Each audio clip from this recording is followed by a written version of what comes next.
जोधपुर में बवाल को लेकर चरम पर सियासत। जोधपुर में जो तनाव पैदा हुआ है कल देर रात से वो बहुत ही दुर्भाग्यपूर्ण है। मैं अपील करना चाहूँगा कि तमाम लोग शांति बनाए रखें।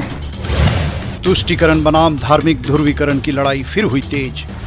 इस प्रदेश में अशांति और जिस तरीके की कानून व्यवस्था भंग हुई है वो प्रदेश के लिए चुनौतीपूर्ण भी और चिंताजनक भी है। करौली राजगढ़ के बाद अब जोधपुर को लेकर बीजेपी हमलावर। इसका जवाब मुख्यमंत्री स्वयं आपको ही देना है कि वो आपकी विधानसभा, आपका गृह जिला है।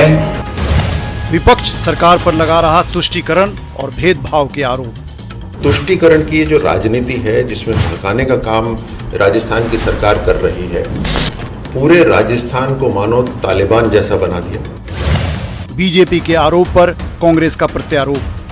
राजस्थान में भारतीय जनता पार्टी के लोग एक षड्यंत्र के तहत वहां के अमन, चैन और शांति को भंग कर रहे हैं। बीजेपी पर वोटों के लिए समाज में खाई पैदा करने के आरोप। हम कहते हैं, हम भी उन पे आरोप लगाते हैं। आरोपों से काम चलने वाला नहीं है। सीएम ने उपद्रवियों से सख्ती से निपटने के दिए निर्देश।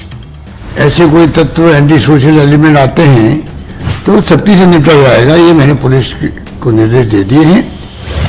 उच्चाधिकारियों ने जोधपुर में डेरा डाला। शांति बहाली में जुटा सरकारी अमला। जोधपुर को लगी किसकी नजर? नमस्कार, बहुत स्वागत है आपका। प्राइम डिबेट देख रहे हैं आप, आपके साथ में जेपी शर्मा। करौली राजगढ़ के बाद अब जोधपुर में समाज में उभरी दरारें चिंतित करने वाली हैं। सियासत तो खैर ऐसी घटनाओं से मिलने वाले दाने पानी से बाग होती ही है, लेकिन समाज के बुद्धिजीवियों के तबके के माथे पर भी चिंता की लकीरें लाजमी हैं। जोधपुर के उपद्रव में कौन गलती पर है, इसको तय करना एजेंसियों और कानून के दायरे की बात है, लेकिन जिस तरह से ये घटनाएं हो रही हैं वो हमारी सोच को इस तरह से भी झकझोरती हैं कि और सोचने पर मजबूर करती हैं कि हम जिस दिशा में जा रहे हैं वो रास्ता हमें कहाँ लेकर जाएगा। कांग्रेस इसके लिए विपक्ष को जिम्मेदार ठहराती है तो विपक्ष इसके लिए सरकार के तुष्टीकरण को जिम्मेदार बताता है।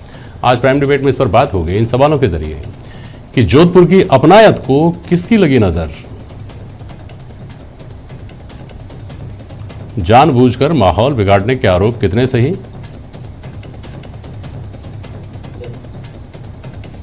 और दिलों के बीच की दूरी को पाटने के लिए अब क्या उपाय हों।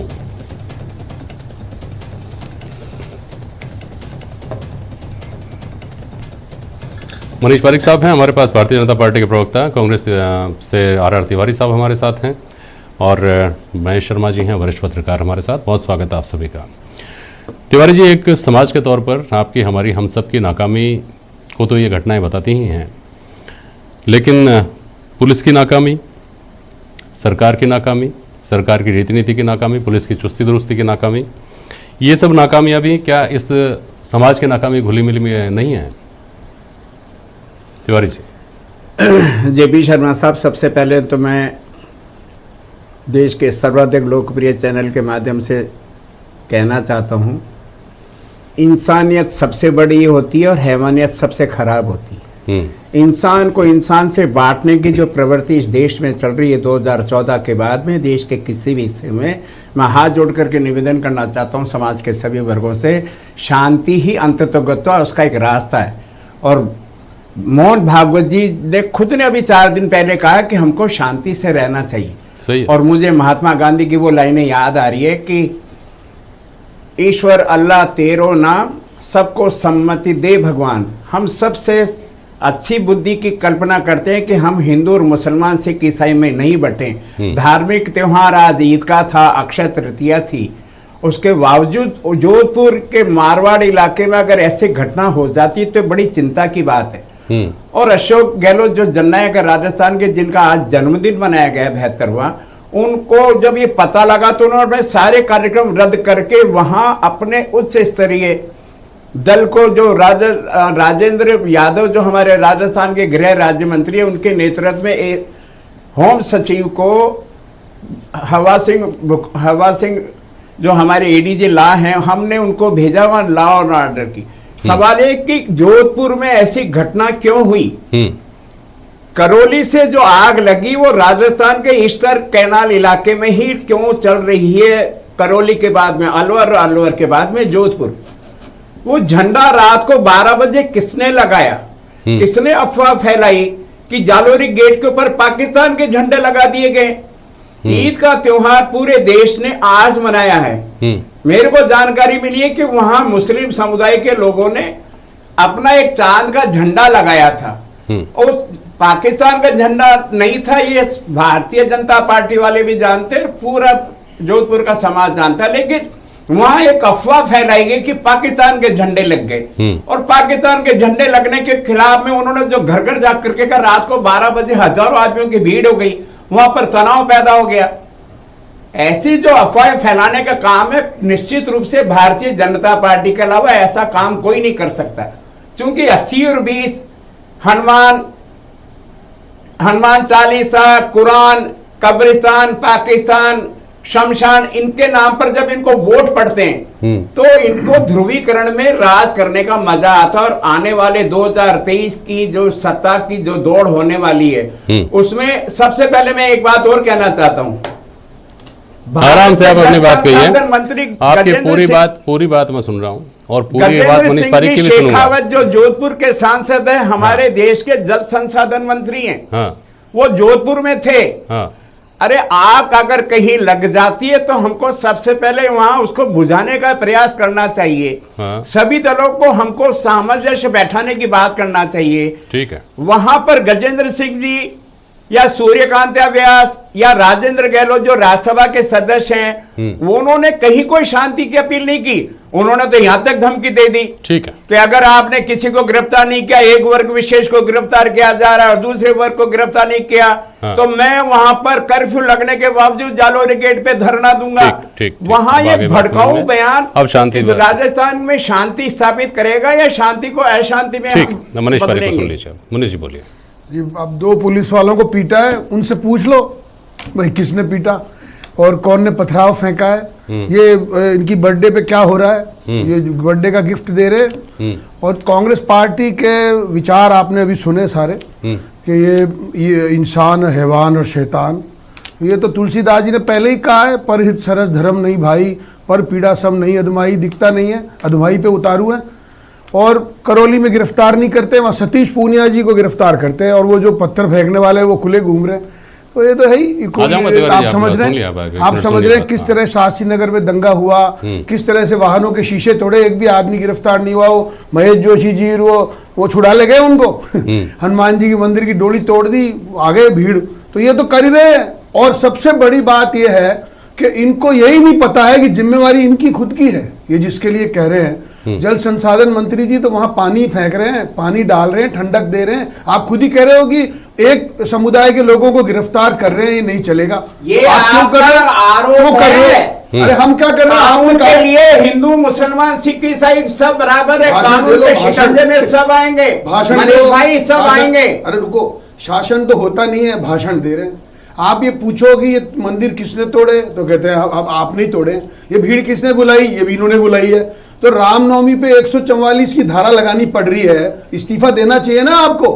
अब देते नहीं है। और सबसे बड़ी बात, पथराव करने वाले खुलेआम घूम रहे हैं। और मैं ये नहीं कह रहा हूँ, बीजेपी तो पॉलिटिकल पार्टी है सर, हम तो सभी को शांत रहने की अपील करेंगे। हमको जेलों में थोड़ी जाना है, ये ठोंस देंगे हमको उठा के। लेकिन जो लोग अपराधी हैं उनको तो आप पेश करवा दो। अब जरा मैं एक सवाल करता हूँ आपसे। तिवारी जी सुनिए, मनीष पारिक साहब, तिवारी जी ने ये आरोप लगाया अभी इस बहस में, हालांकि इससे पहले यह तथ्य अभी तक सामने नहीं आया है, कि वो झंडा बदलने की जो घटना थी उसके बाद में लोगों की भीड़ को आपने जुटाया। इसका ये इनके पास तथ्य कहाँ से आया, ये तो बेहतर तो तिवारी जी बताएंगे। लेकिन क्या इस घटना को लेकर के, तिवारी जी पहले आप अपना तथ्य रख दें, उसके बाद समझ में आए बात।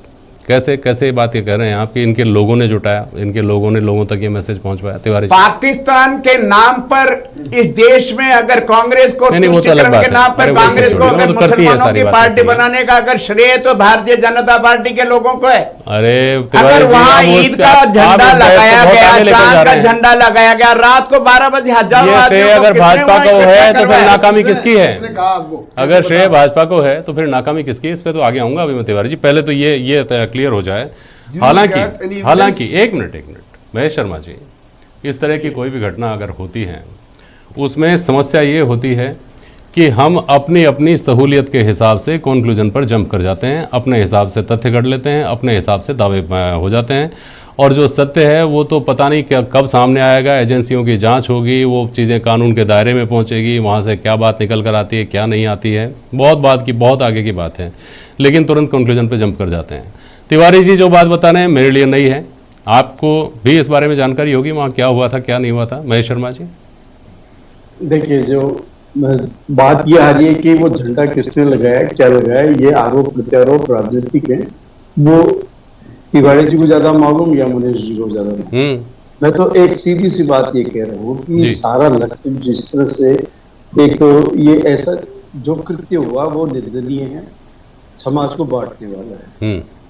दूसरा एक ये है कि जब रात को ही तनाव हो गया तो ऐसी सूरत में कि इतने बड़े समूह एक दूसरे दिन जो जिस तरह से जो इकट्ठे हुए लोग इसको और जुलूस निकालने के लिए या नमाज पढ़ने के लिए जो भी कुछ हुआ है उसके लिए परमिशन किसने?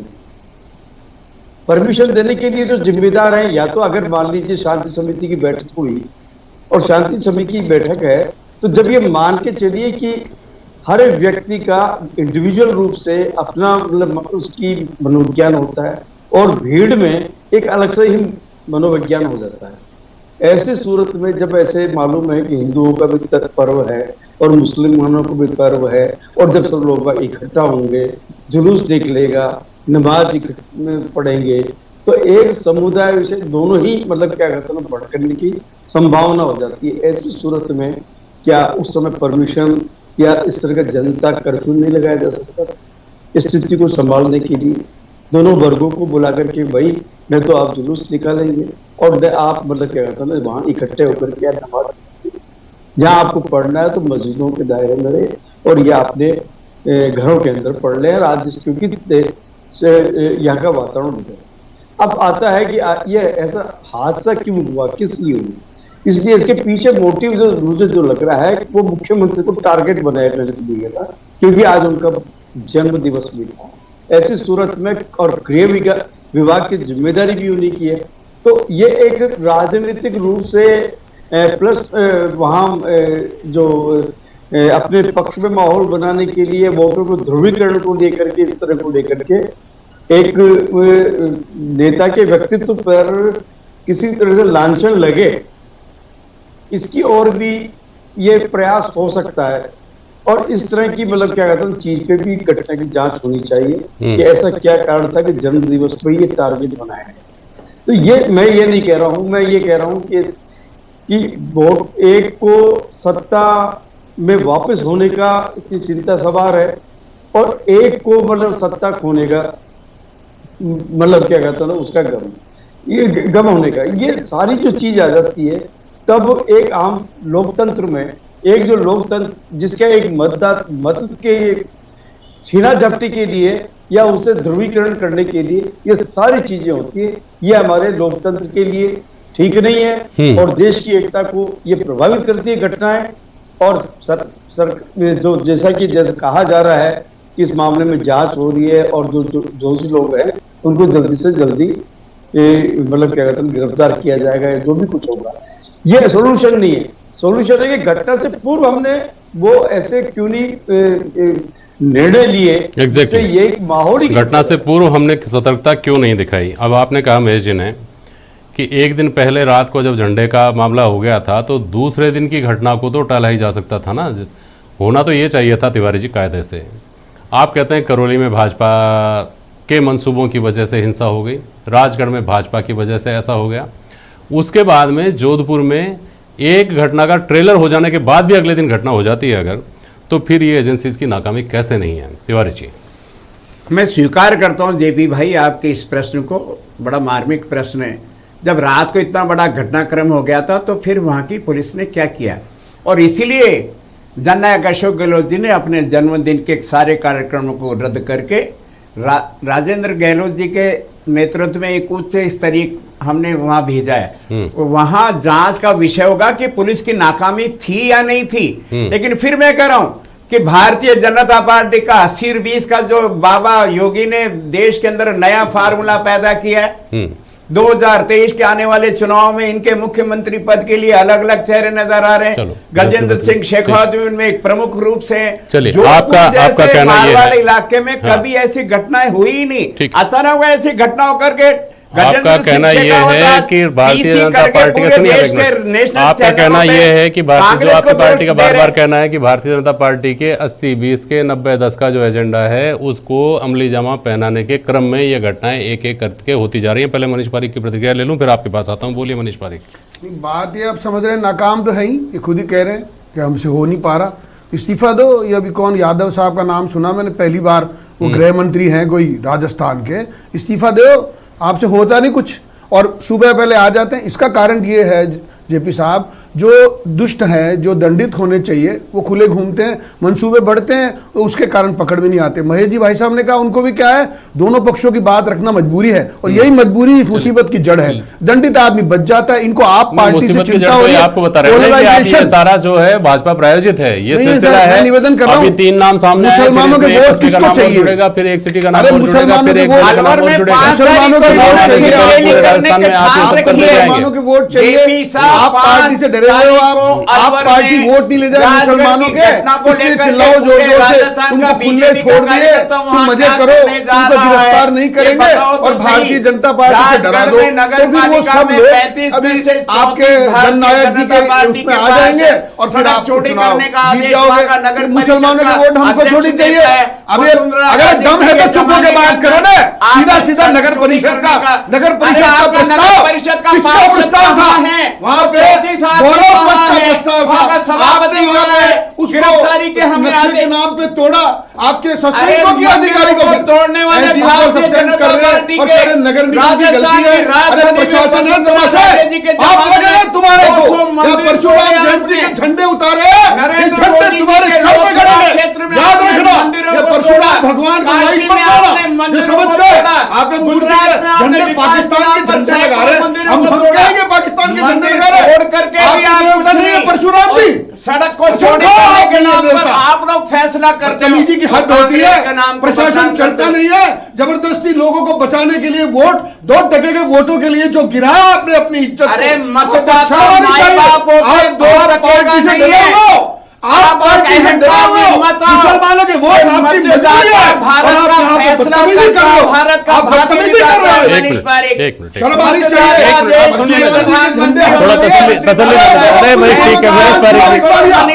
मनीष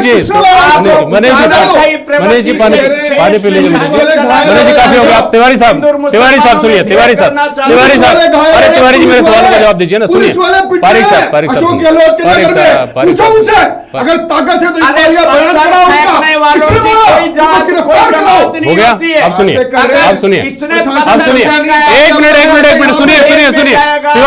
तिवारी जी मेरे साथ, पारिक साहब सुनिए ना, तिवारी जी आप तो मुझे ये बताइए, मान लिया इनकी पार्टी भी मानती है, ऐसा नहीं है कि मैं यहाँ इस डिबेट में आपने और मैं नहीं मान लिया, इनकी पार्टी मानती है कि हाँ वो हिंदू हित रक्षक है, उसकी व्याख्या आप किसी भी तरीके से कर लें, लेकिन अगर हिंदू हित रक्षक जो एक अच्छा सा शब्द है, संसदीय शब्द है, यहाँ बोला जा सकता है, उसकी आड़ में वो सब कुछ भी हो रहा है जो नहीं होना चाहिए, तो उसका इलाज क्या ये है कि आप इनके ऊपर आरोप लगाते रहें, आप ये कहते रहें कि साहब भारतीय जनता पार्टी करा रही है। एक मिनट पारिक साहब, तो भारतीय जनता पार्टी करो, एक मिनट पारिक साहब सुनिए ना, आप एक मिनट सुनिए। तो तिवारी जी ये इलाज तो नहीं होगा, ये इलाज अगर होता तो ये इलाज तो और राज्यों में भी होता जाता, और ये इलाज अगर है, आप ये मान करके चल रहे हैं, तो दूसरे राज्यों के परिणामों से आपको सबक लेना चाहिए। यही निपटने का तरीका यही है क्या? आपने कहा कि कांग्रेस का की जो एक हिंदू विरोधी छवि गढ़ दी गई, उसका श्रेय भारतीय जनता पार्टी को जाता है। अरे भाई, उसका श्रेय किसी को भी जाए, आपकी नाकामी नहीं है क्या है ये कि आपको एक विशेष समुदाय के साथ कांग्रेस को जोड़ दिया गया कि साहब कांग्रेस को तुष्टीकरण करती है। जेपी साहब 1885 में कांग्रेस की पैदाइश, आप मुझे बता देंगे, मुझे समझा देंगे, और मुझे तो पहले से समझ में आता है। नहीं है, आप पैदा ही नहीं होते तो अच्छा था, नहीं चाहिए, कानून का राज चाहिए, जनता पार्टी को सत्ता का जो खून बोलो जोर जोर से। देश में 3 बार भारतीय जनता पार्टी के अटल बिहारी वाजपेयी भी प्रधानमंत्री रहे, लेकिन 2014 के बाद में जो देश के अंदर वातावरण बना, वो देश में तुष्टीकरण के नाम पे कांग्रेस। अरे बात सही है तिवारी जी, मेरा सवाल तो ये है कि अरे सुनिए तिवारी जी सुनिए, पारिक साहब एक मिनट सुनिए, पारिक साहब सुनिए, तो मामला आपके पास है। रहने वाले के जमाने में जयपुर में 200 मंदिरों का आपने तोड़वाया है, सब तोड़वा दिया, सब कर दिया। जवाब तो दो। अरे सुनिए तो तिवारी जी, आपसे मांगेंगे। पारिक साहब एक मिनट तसल्ली रखिएगा, मैं आपको कहूंगा तब बोल लीजिएगा। तिवारी जी ये सारी बातें हो गई, मान ली ना मैंने, तो मैं तो आपको ये कह रहा हूं कि इससे बचने का तरीका क्या है। ये जो पैंतरा है भारतीय जनता पार्टी का, इससे बचने का क्या यही तरीका है कि भारतीय जनता पार्टी ये करना छोड़ दे, तब तो ठीक है, नहीं तो अगर ये करेगी तो यही होगा, आप नहीं बच पाएंगे। के संविधान के अनुसार चलना चाहिए जेपी साहब। तो देश के अंदर जो कुछ हो रहा है, संविधान एग्जैक्टली यही तो बात मैं कह रहा हूँ, एग्जैक्टली यही बात मैं कह रहा हूँ। पारिक साहब आप तसल्ली तो लीजिए, पारिक साहब आप पानी पीजिए, सुनिए पारिक जी पानी पीजिए। तिवारी जी सवाल यही तो आ रहा है, आप भारतीय जनता पार्टी का कुछ नहीं कर सकते, वो एक राजनीतिक पार्टी आप पर हमले भी करेगी और अपने लिए गुंजाइश भी ढूंढेगी। आप मतदाताओं को समझाते हैं, वो मौका 5 साल में एक बार आता है, तो जो आप डे टू डे में कर सकते हैं उस नाकामी पर क्यों नहीं फोकस किया जा रहा है? कैसे, महेश शर्मा जी आप सुन रहे हैं मेरी बात, अगर गलत हो तो आप ठीक करिएगा। कैसे इस प्रदेश में पिछले 1-1.5 महीने के अंदर जो घटनाएं हुई, जिसमें करौली की घटना, जिसमें राजगढ़ की घटना, जिसमें अधिकारियों की जिम्मेदारी भी निकली, आप भारतीय जनता पार्टी को तो उसके लिए जिम्मेदार ठहराते ही हैं। कैसे एक सर्कुलर को यूं का यूं कॉपी पेस्ट कर देने से भारतीय जनता पार्टी को एक बड़ा मुद्दा मिल गया, कैसे एक सर्कुलर को यूं का यूं कॉपी पेस्ट कर देने से एक जाति विशेष ने मुद्दा उठा दिया, एक अधिकारी को आपको निलंबित करना पड़ा कि वाहन पर ये ना लिखवाएं। तो ये सब चीज़ें जो हो रही हैं, इनको अगर आप नहीं कस सकते, जो कि आपके अधिकार में है, जो कि आपके अख्तियार में है, कल रात की जो घटना हुई, एक दिन पहले की जो घटना हुई, उसके बाद आज उस मामले को संभाला जा सकता था, आज उस मामले को नियंत्रित किया जा सकता था, नहीं किया जा सका। ये सब तो आपके अख्तियार में है ना तिवारी जी। भारतीय जनता पार्टी तो ठीक है अपनी जगह, उस पर तो आप आरोप लगाएंगे ही लगाएंगे, हमले करेंगे ही करेंगे, वो भी आप पर करेंगे, लेकिन जो आपके दायरे की चीज़ें हैं उनको ठीक करने का की भी चिंता करेंगे क्या तिवारी जी?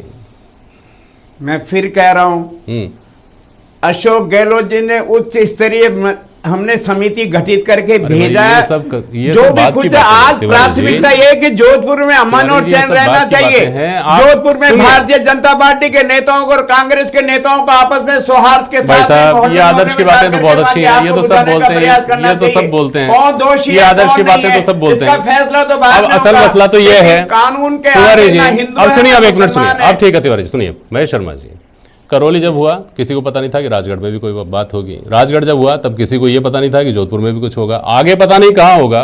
अगर हम ये मानते हुए कि ये तो होगा ही, ये तो भारतीय जनता पार्टी की चाल है, इस चाल में लोग फंस जाते हैं, ऐसे करके तो नहीं बैठ सकते ना। जोधपुर के बाद कोई अगला अंक नहीं आ जाए इस सिलसिले का, इसके लिए तो तैयार रहना पड़ेगा ना महेश शर्मा जी। बिल्कुल, इसमें कोई दो राय नहीं है। ये राज्य सरकार की भी और प्रशासन की भी का भी दायित्व है कि वो हमारी जो भाईचारा और सौहार्द का वातावरण उसको बिगड़ना न दे। ऐसी सारी जो संभावनाएं या आशंकाएं होती है उसके प्रति वो बहुत गहराई से सावधान रहे, सतर्क रहे। ये घटनाएं, कुछ घटनाएं ऐसी होती है कि जिसको आप अत्यधिक छूट देने की वजह से भी ये घट जाती है। तो ऐसी सूरत में सिर्फ आप ये सरकार का या प्रशासन पे ही नहीं छोड़ सकते हैं, हम सब नागरिकों का, समाज के जो भी जो नेता वगैरह जो हैं, इनको भी आगे आना चाहिए कि यहाँ देश की एकता के लिए और लोकतंत्र की मजबूती के लिए प्रेम सौहार्द का और वातावरण होना बहुत जरूरी है, और ऐसी प्रवृत्तियों पर कैसे रोक लगे इसके लिए हमें इसकी ओर ध्यान रखना चाहिए, नहीं तो हमारी लोकतंत्र की बुनियाद ये देश की एकता के लिए बहुत खतरनाक चीज है। पारिक साहब, आप लगातार, आप तो ये स्पष्ट रूप से स्वीकार करते ही हैं, हिंदू हित रक्षक पार्टी आपकी है, सनातन धर्म की रक्षा के लिए आपकी पार्टी का अभ्युदय हुआ है। आप ये भी कहते हैं मौके पर, मतलब गाहे बगाहे, कि साहब जो लोग 20% जो लोग हैं वो सब्सिडी के ऊपर भार बने हुए हैं बाकी सब लोगों के ऊपर, उनके यहाँ बहुत कम इनकम टैक्स देने वाले हैं, वो सिर्फ खाते हैं दूसरे लोगों का कमाया हुआ। यानी 80% जो लोग हैं, जो मेजोरिटी है, वो कमा रही है। मेजोरिटी की तकलीफ़ों का भी अंदाज़ा आपको इसके साथ साथ होगा। मेजोरिटी को जो झंडे और नारे और इन सब से परेशानी हो रही है, उसके अलावा आटे दाल के भाव से भी परेशानी हो रही होगी, महंगाई से भी परेशानी हो रही होगी, पेट्रोल डीजल के भाव से भी हो रही होगी, बाकी चीज़ों के भाव से भी हो रही होगी। अब केवल ये कह के तो काम चलेगा नहीं कि भोपाल से ज़्यादा जयपुर में महंगा है पेट्रोल। भाई भोपाल में भी महंगा तो है ही, जयपुर से 2 रुपये कम होगा, तो कुल मिलाकर, और बात सिर्फ पेट्रोल डीजल की भी नहीं है, बात तमाम चीज़ों की है जो हमारे रोज़मर्रा की ज़रूरत की चीज़ें हैं। तो जिस तत्परता के साथ इस तरह की धार्मिक सुरक्षा के मुद्दों को आप संभालते हैं, उसी तत्परता के साथ वो तत्परता थोड़ी उधर भी तो दिखाइए, जहां आदमी को सुबह से शाम तक सुरक्षा तो एक चीज़ है, उसको जीना भी है, सांस भी लेनी है, खाना भी है, पीना भी है, रहना भी है। उस तरफ क्यों नहीं ध्यान जाता पारिक साहब? नहीं, उसका भी मैं निवेदन करूं कि जो बात हो रही है वहाँ पे जो कार्रवाई करनी है आर्थिक तौर पे वो करते ही हैं, लेकिन इसके नाम पे यहाँ के अपराधियों को नहीं छोड़ा जाना चाहिए। मुसीबत जहाँ है तो जहाँ तिवारी जी, मेरे को एक सवाल करने दीजिए, मेरे सवाल का जवाब दीजिएगा तिवारी जी। मैंने आपको निवेदन यही किया। दो बातें हैं। अभी तो लोगों को लगता है राजस्थान में ऐसा क्यों रहा है, तो इससे प्रॉफिट मोटिव देखो आप, तो ऐसा गहलोत जी को सोनिया जी हटा सकते हैं, तो अगर हालात खराब होंगे तो नहीं हटेंगे वो, लोगों को ये लगता है, ये जनता तो ये कह रही है। दूसरी बात ये थी कि आप पार्टी आ रही है, वो मुस्लिम वोट ले सकती है, तो उसको पोलराइज करो, तो आप कुछ नहीं करें तो ये की ऊंची आवाज यानी तेज शोरगुल सुनने के लिए मजबूर करना